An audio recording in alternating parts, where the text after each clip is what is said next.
What if love didn't leave in flames, but in silence? No tears, no fights, just a slow fading like autumn leaves falling without a sound. Have you ever looked into someone's eyes and realized, they were looking through you, not at you? That's when love is gone, long before the words catch up. It's not always betrayal or a dramatic ending. Sometimes, the scariest goodbye is the one that never gets spoken. Love doesn't always vanish in chaos. It doesn't always storm out the door or end with broken dishes and screaming matches.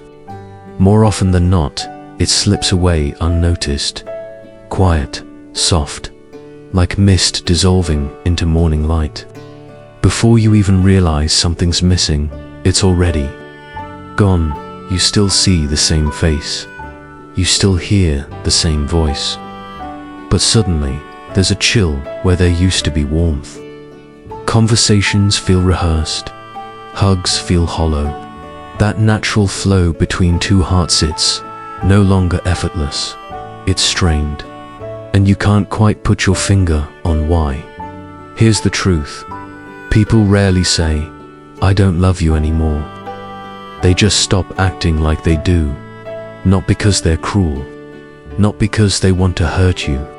But because love, like seasons, changes. Attention drifts. Emotions shift.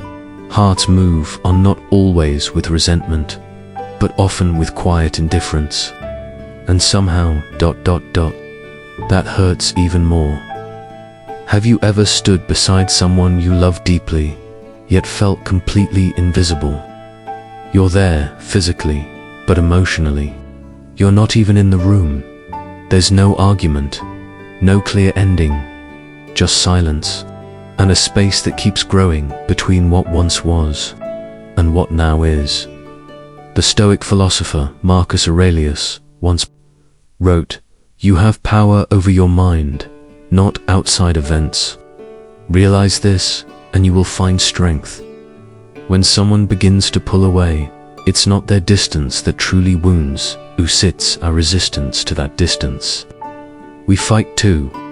Hold on to what used to be, even as reality quietly drifts further out of reach.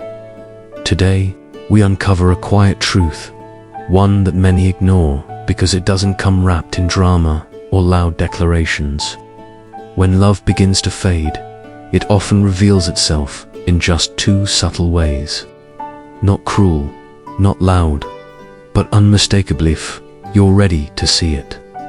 So now, let me take you to a small, peaceful village where one man faced the silent unraveling of the love he built his life around. It wasn't betrayal that opened his eyes. It wasn't lies. It was the cold, clear emptiness that taught him more than words ever could. This is the story of Ilios the farmer and the falling leaves. In a quiet valley, nestled between tall hills and golden fields, lived a man named Ilios, a humble farmer, a man of rhythm and routine. He rose with the sun, tilled the land with patience, and returned each evening to the woman who gave his days meaning. Her name was Liana, his wife, his comfort, his home. Their life was simple, not perfect, but deeply theirs. Shared glances across the dinner table, gentle laughter in the garden, soft whispers exchanged under warm blankets at night. Time passed, their faces grew older, but Elias truly believed, that their hearts remained young and connected. Until one autumn, something changed. It wasn't sudden. There was no betrayal, no screaming match, just a shift, a quiet one, a colder gaze, a shorter reply. Liana no longer met him at the door. Meals were still cooked, but left on the table no warmth, no words. She no longer asked about his day, nor shared stories from hers. She was there, but not really. At first, Elias convinced himself she was just tired. The seasons were changing. Maybe it was just a passing mood, but the silence lingered. And with each passing day, the distance between them grew like frost creeping in through the cracks of a once warm home. Liana was still there, present in body, but her soul had quietly slipped away. And Elias, with a heart quietly breaking, began searching for answers, not in confrontation, but in silence. Her eyes often drifted elsewhere, and her thoughts seemed tangled in places she no longer let Elias into. Still, he tried to bring back the warmth. He brought home her favorite bread from the town market. He took extra care tending the garden, hoping the blooming flowers might make her smile again. Once, he even sat and read aloud the poem she used to love and quote from memory. But her smiles no longer reached her eyes. They were polite, distant, as if she were watching a stranger play the role of a husband she no longer knew. Elias felt lost drift in the very life he had built with her. But he told no one, not the neighbors, not his brother in the nearby village. Instead, one early morning, he packed a small bag and quietly walked into the northern forest. They said that deep within the woods beyond, where sunlight could fully reach, lived a man known only as the Watcher. He was not a sage, nor a priest, just a man who had once loved, once lost, and had chosen to live alone in a world that moved slowly. People didn't seek him for answers, but for perspective. Elias found him seated on a wooden bench outside a small cabin, eyes fixed on the autumn leaves drifting slowly to the ground. The Watcher said nothing. He simply gestured for Elias to sit beside him. For a long while, they sat in silence, their eyes following the slow spiral of falling leaves. Finally, Elias spoke, his voice heavy. "I think she no longer loves me, but I can't prove it. She's still there, but it feels like I'm alone." The Watcher nodded slowly and replied, "When the wind shifts, the leaves fall. And when they fall, they ask no permission. They offer no explanation. They just know the season has ended." Elias looked down and asked, "Then what should I do? How can I be sure?" The Watcher picked up a dry, brittle leaf resting beside him and held it up. Love doesn't leave with thunderous footsteps. It leaves in silence. It fades like the green from a leaf first, the edges, then the color, and finally it breaks away. The signs are always there, but they are not shouted, they are whispered. He stood and walked toward a tall tree at the edge of the clearing. This tree has stood longer than I've been alive. Each year, it lets go of what no longer serves it, not with anger, not with grief, but with wisdom. Elias followed him, his eyes tracing the swaying branches above. "You want to know if love has left you? Then listen. Don't force her to speak. Don't demand clarity from someone who doesn't understand their own heart. Just watch. The signs will come, and when they do..." The Watcher turned and gently placed the leaf into Elias's open palm. "You won't need to ask. You'll already know." In that quiet clearing, surrounded by trees shedding what they no longer needed, Elias understood something he had never dared believe. Love, like everything in nature, has its seasons. And when someone starts drifting away from you, the world won't scream, it will whisper, through silence, through absence, through cold mornings that were once warm. What remains is not a battle to hold on to love, but the strength to witness its transformation. And in the falling of those first leaves, two signs always appear. The first sign, they no longer share their inner world with you. The days following Elias's return to the village were quiet. Liana was there, just as she had always been. She cooked, she cleaned, she asked about the crops.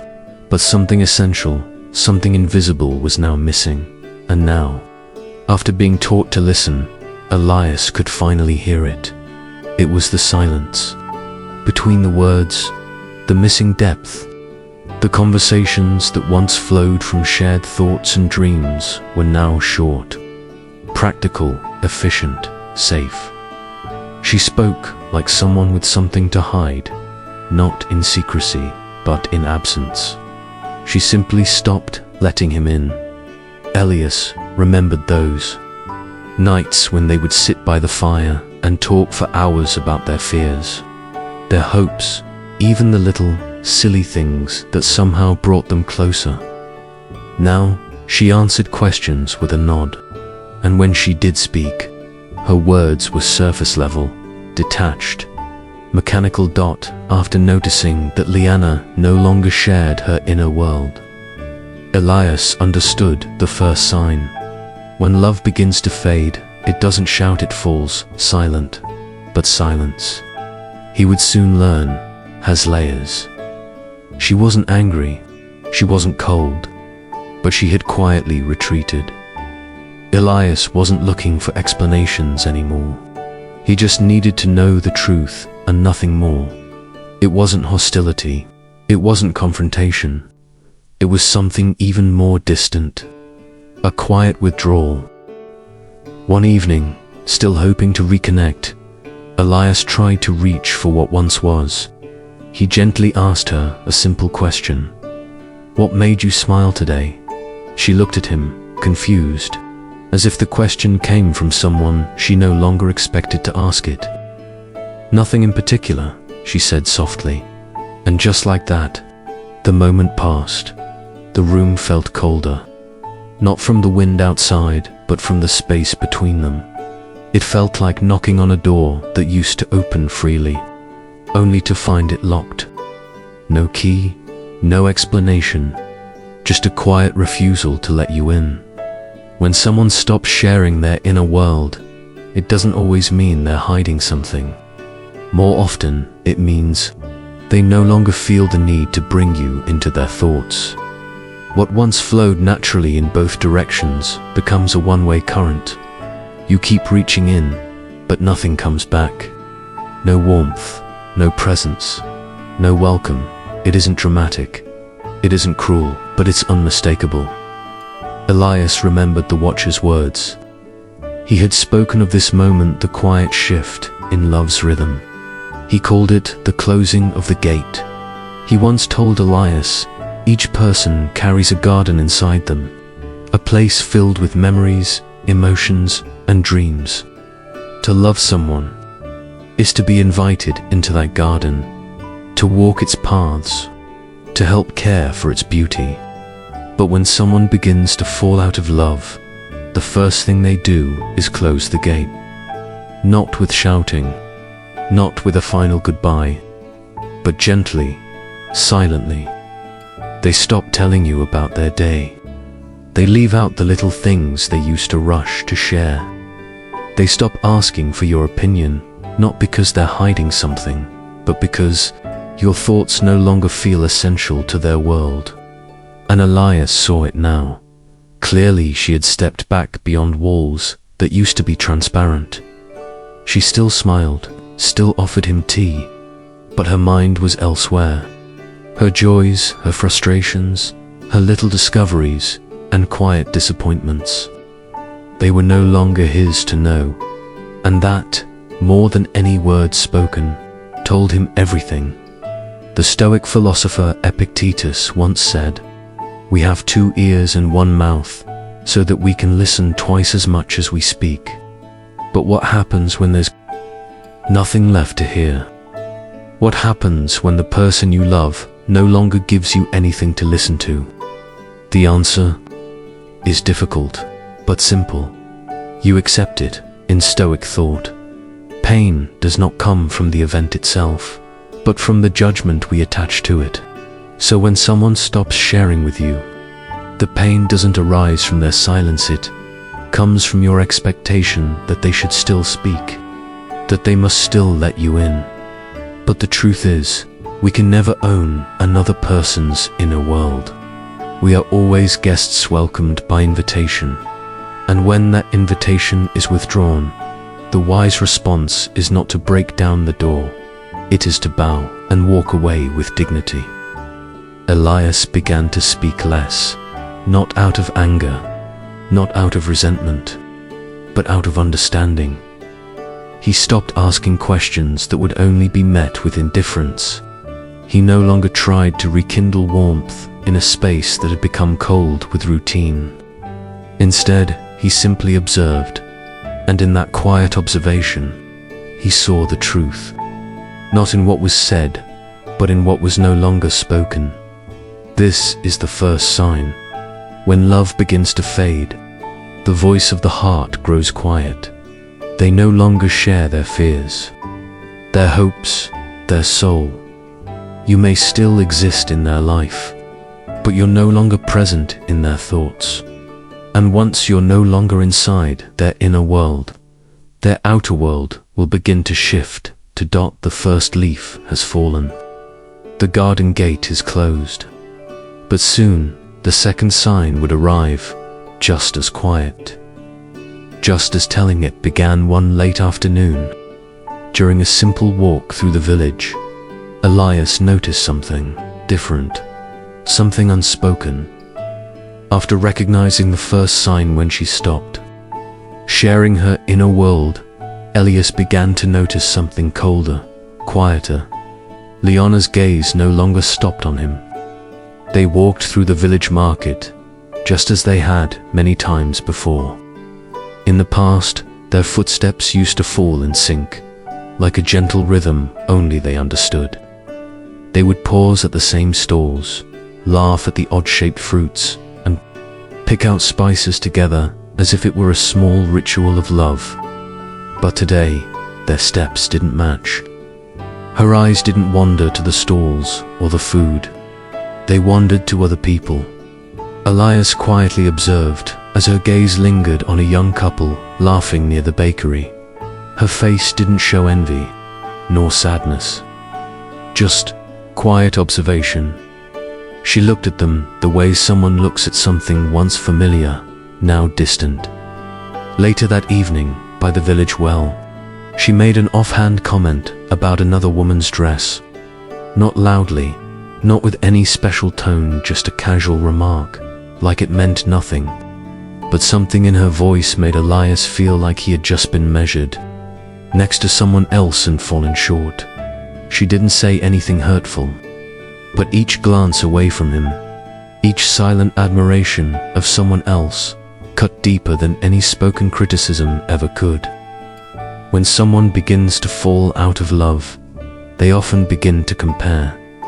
Not loudly, not obviously, but subtly and quietly.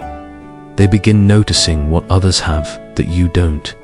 They start to admire traits in strangers, traits they once adored in you. And though they may not even realize they're doing it, you feel it. The laughter you once shared becomes quieter. The habits they once found endearing now seem annoying. Your presence, once comforting, slowly becomes a point of contrast. Elias remembered what the Watcher had once told him, a story about a man who carved a statue of his wife using only memory. He believed it captured her beauty perfectly. But over time, he started changing it, giving it a more graceful smile, a straighter posture, softer eyes. He still called it his wife, but it had become someone else, an ideal she could never become. This is what comparison does. It replaces real connection with imagined perfection. It shifts attention from what is shared to what is missing, from gratitude to desire, and it always begins quietly. You notice it in how they speak about others, in how their eyes light up at someone else's story, but dim when you speak, in the subtle distance they create when you're no longer seen as a choice, but simply as a habit. Marcus Aurelius once wrote, "Be content to seem what you really are, But when someone is no longer content with who you are, their restlessness reveals itself not through arguments, not through complaints, but through glances, sighs, and silence. Elias began to feel it everywhere they went together. He noticed how Liana no longer reached for his hand in public, how she smiled more often but usually at others, how she admired things he could never give her, and, though she never said it, her comparisons spoke volumes. There is a pain in being measured. Without being told, it is the ache of being seen but not cherished, of standing near someone while they're already imagining someone else. The Stoics teach us, do not chase what is outside your control. You cannot stop someone from comparing you to others, but you can choose not to compare yourself in return. You can choose to accept that love built on comparison is not love, it's performance. And we are not actors. When someone silently compares you, they stop seeing you as enough. They search for what you don't have and forget what you do. This is the second sign. The heart has shifted. It no longer looks inward, it looks outward. Elias didn't confront Liana. He didn't beg her to see him differently. He simply watched, and what he saw was a woman who was still present in body but had already begun walking away in spirit. Love begins with admiration, but it fades when that admiration is redirected elsewhere, and the most painful part is not being replaced. It is being forgotten while still standing right in front of the one you love. That is how the second leaf falls. Not with a word, not with a sound. After witnessing the quiet signs, the closed garden gate, the silent comparisons, Elias was left with a question many of us fear. What do you do when someone's heart is no longer yours, but they haven't said goodbye? He wasn't facing a loud rejection, no argument, no decision declared out loud, just a gaze that no longer saw him. And so, after days of watching in silence, Elias returned once again to the forest. He found the watcher where he always seemed to be, sitting calmly on the same wooden bench, eyes resting on the trees that were still losing their leaves. Elias sat beside him, the weight of silence hanging heavily on his shoulders. I've seen the signs, he said at last. She doesn't share herself with me anymore, and I feel her comparing me to things I cannot become. So, what should I do now? The watcher didn't answer right away. Instead, he bent down and gathered a handful of fallen leaves from the ground.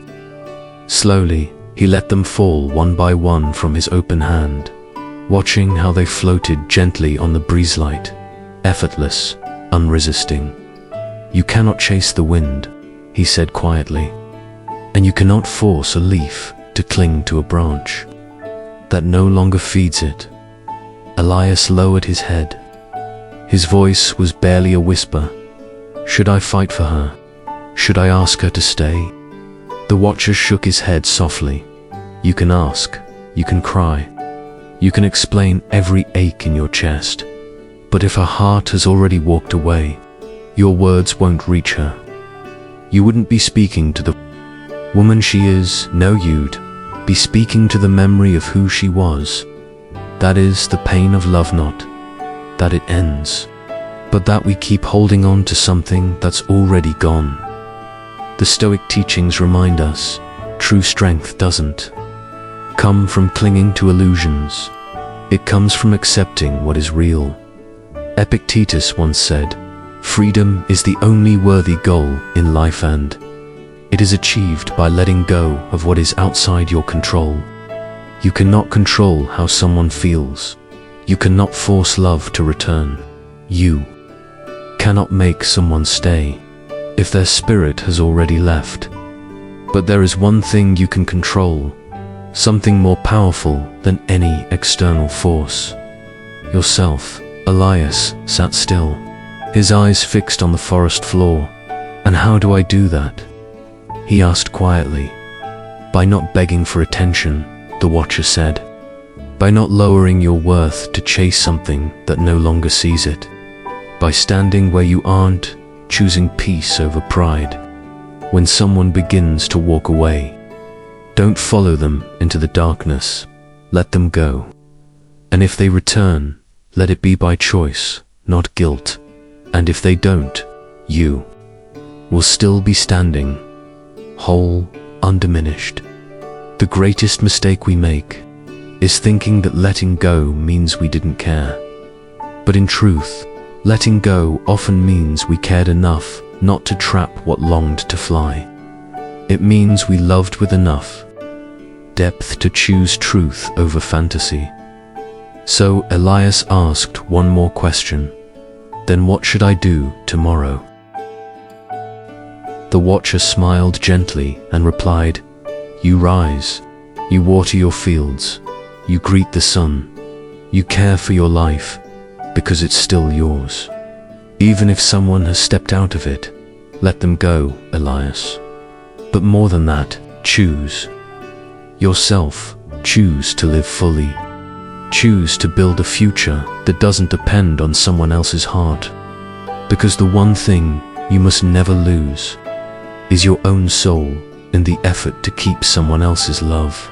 That is what Stoic strength looks like. Not coldness, not detachment, but courage. The courage to stay grounded when everything around you is drifting. The courage to keep walking, even when the path beside you is empty. The strength to walk alone. Elias did not return home with anger. He did not demand answers. He didn't break the silence with blame. He simply began to live differently. He still rose early. He still worked his fields. But there was a new stillness in him, a calm that came not from certainty, but from release. He no longer waited for Liana to return with warmth. He no longer searched her face for the love that once lived there. He accepted what was. And in that quiet acceptance, something shifted. One morning, Elias stood at the edge of his land, looking out across the rows of crops. The season was changing. Again, the air was colder, the trees barer, and yet the land was still alive. And so was he. He looked across the distance and saw his own reflection in the window of their home. Not as a man who had been abandoned, but as a man who had chosen not to abandon himself. Love does not always end. Sometimes it changes form. Sometimes it becomes a memory. Sometimes a lesson. But it always leaves us changed. The Stoics teach that we own nothing in this life. Not possessions, not people, not even the feelings we desperately hope will last forever. What we have is this moment, the ability to respond with reason, the strength to let go with grace. Elias learned that letting go was not weakness. It was the highest form of strength. It was trust, trust in life, trust in himself, trust that whatever left him did not define him. And in that quiet space, he found something greater than closure. He found peace. He walked away, not in sorrow, not in defeat, but in truth. Now, I ask you, have you ever seen these signs in your own life? Have you ever felt the quiet withdrawal of someone who once welcomed you into their inner world?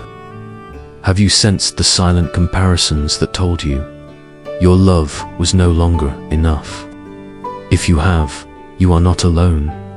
We have all stood in that silent place, wondering, should I fight or surrender? Does letting go make me weak or wise? So now I invite you, share your story. Take a moment, reflect, write down what you've experienced. Because when you share, you not only heal yourself, you help others find the strength to heal too. Tell us how you found the courage to let go, or maybe how you're still struggling to hold on. Because wisdom is not just in hearing these words, it's in living them and sharing them, so others may walk their own path with strength and clarity. Remember, love is never owned. It is lived, and sometimes it is honored most deeply by letting go.